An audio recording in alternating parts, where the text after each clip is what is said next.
जिस समय कड़ी धूप में लाखों परीक्षार्थी रीट की परीक्षा के लिए, सब इंस्पेक्टर की परीक्षा के लिए, आरएस की परीक्षा के लिए बसों में धक्के खा रहे थे, परेशान हो रहे थे, महिलाएं अपने दूध पीते बच्चों को छोड़कर आई, मां बाप ने खेत, जमीन, प्लॉट गिरवी रखकर कर्जा लेकर के उनको पढ़ाया था। उस समय महल में बैठे अशोक गहलोत इन बेरोजगारों की दुर्दशा पर हंस रहे थे, उनका मजाक उड़ा रहे थे। अशोक गहलोत एक व्यक्ति गोपाल केसावत को बिना चुनाव लड़े राज्य मंत्री बनाते हैं। वो जमकर बेरोजगारों को लूटता है ओएमआर शीट बदलने के नाम पर, साक्षात्कार के नाम पर, और मजबूरी में उसको पकड़ना पड़ जाता है 18.5 लाख की रिश्वत के साथ। उस एफआईआर में कवि कुमार विश्वास, कौन से कवि जिन्होंने राहुल गांधी को पप्पू नाम दिया था, उसकी पत्नी मंजू सैनी का नाम भी है। एक नाम और चल रहा है, जो राजस्थान के मुख्य सचिव थे निरंजन आर्य, उनकी पत्नी संगीता आर्य का भी नाम चल रहा है। इसी मामले में आरपीएससी के चेयरमैन संजय क्षोत्रिय, जो खुद आरएस की परीक्षा में फेल हो गया था, पास नहीं हो पाया था, आरएस नहीं बन पाया था,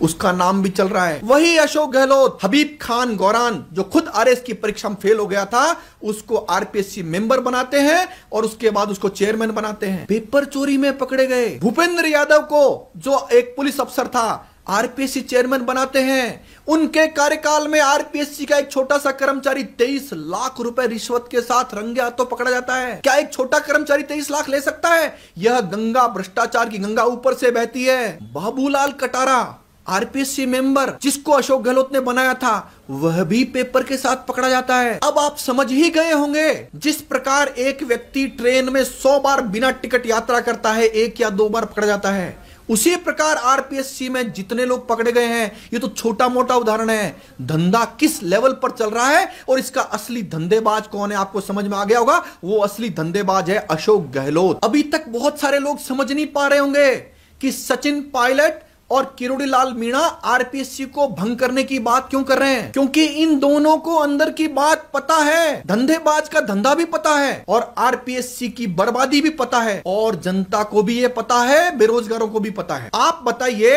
पेपर चोरी करते हुए पकड़ा गया जो हबीब खान गौरान था, उसके खिलाफ भ्रष्टाचार निरोधक ब्यूरो में जो मामले थे, अभी जैसे ही अशोक गहलोत मुख्यमंत्री बने उनको बंद करा दिया। हबीब खान गौरान के बेटे को 45,000 रुपए महीने पर पैनल लॉयर नियुक्त कर दिया। नेताओं के परिवार के बच्चों को साक्षात्कार में नंबर मिल रहे हैं, लेकिन वो बेरोजगार जिसने प्री परीक्षा और मेन परीक्षा में शानदार पेपर दिया, उसको नंबर नहीं मिल रहे साक्षात्कार में। क्या इसके लिए कोई जिम्मेदार नहीं है? पिछले 25 साल से यह खेल चल रहा है, जिस पर कोई लगाम नहीं लगा पाया है, और इन लोगों ने इसको नाथी का बाड़ा बना दिया है। अब तो आप समझ ही गए होंगे कि सचिन पायलट बार बार क्यों चिल्ला रहे हैं कि अफसरों को इन पदों पर क्यों बिठाया जा रहा है, इन पुलिस वालों को विशेषकर क्यों बिठाया जा रहा है। तो ये पुलिस वाले निर्दोषों को फंसाने में और दोषियों को बचाने में अशोक गहलोत के साथ कंधे से कंधा मिलाकर खड़े होते हैं। इसी योग्यता के आधार पर इनको आरपीएससी सहित अन्य पदों पर जगह मिलती है। एक बार किसी बेरोजगार से बात करके देखिए क्या उस पर बीता है। वो कोचिंग करते समय, हॉस्टल में रहते समय उसके घर वालों पर क्या बीती है। और अगर आप उनमें से एक है तो आपने दर्द सहा है, आपको ये दर्द पूरी तरह पता है। जब हम निराश होकर, अनुत्तीर्ण होकर, इस कारण से, योग्यता की वजह से नहीं, इन नेताओं के धंधेबाज होने के कारण से जब आप असफल होकर घर जाते हैं तो खून के आंसू रोना पड़ता है। आपके मां बाप सोचते हैं कि आप में कमी है, लेकिन वास्तविकता कमी है इस व्यवस्था में जिसको इन नेताओं ने बिगाड़ दिया था। अगर यह व्यवस्था नहीं बिगड़ी होती, पेपर चोरी नहीं होते, पेपर लीक नहीं होते, साक्षात्कार में सही योग्य व्यक्ति को नंबर मिलते, तो ये अफसर बनकर इस राजस्थान का भला करते।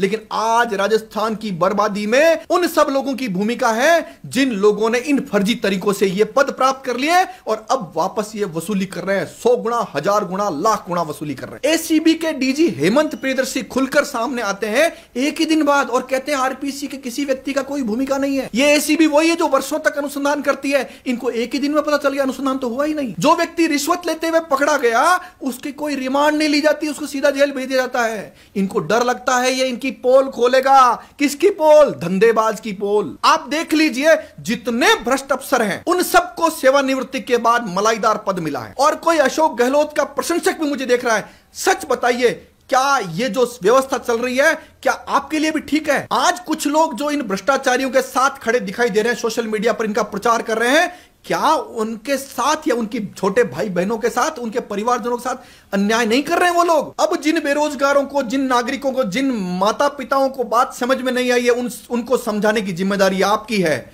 आप बताइए, जो खेल चल रहा है उस खेल को कैसे खत्म किया जा सकता है? आपको खड़ा होना पड़ेगा। नेताओं के भरोसे काम नहीं चलेगा।